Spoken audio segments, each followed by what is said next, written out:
Salut internet, aujourd'hui dans Mathieu Montelmat l'actu, je vous parle d'une initiative écolo qui a lieu aux Pays-Bas. Cette initiative elle a lieu dans la ville d'Utrecht, alors si vous voulez le dire avec l'accent hollandais, ça donne plutôt Utrecht.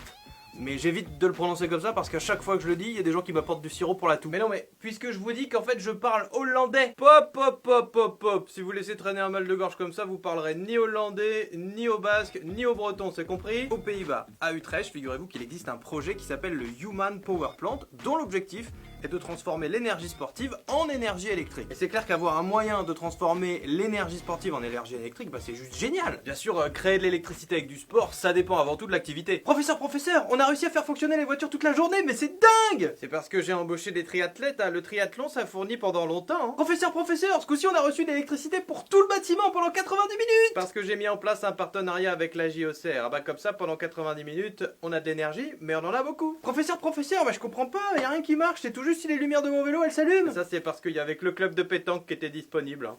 Et ils produisent que ça comme énergie en jouant? Ah non mais ils jouent pas hein. L'énergie provient du mouvement qu'ils font en amenant le verre de pastis à la bouche. Ah bah c'est ce mouvement qui fait le plus d'électricité parce que c'est celui qu'ils font le plus souvent. Faut même que ça d'ailleurs. Après il ne faudrait pas non plus que toutes les activités un tant soit peu sportives rentrent dans ce carcan parce que sinon il y a des situations où nous les garçons ça risque de nous mettre sacrément la honte. Alors qu'est-ce que ça donne les factures d'électricité? Ah grâce à Jean-Kévin tout va mieux. Ah bon? Un ado pour créer de l'énergie, mais comment c'est possible? Depuis qu'on lui a offert un abonnement YouPorn, le mouvement de son poignet couvre toutes les dépenses énergétiques. Hein. Bon, ça coûte un peu plus cher en mouchoir, mais le jeu en vaut la chandelle si tu me passes l'expression. Donc, on fera fonctionner tous les appareils électriques en créant nous-mêmes notre énergie et en étant écolo.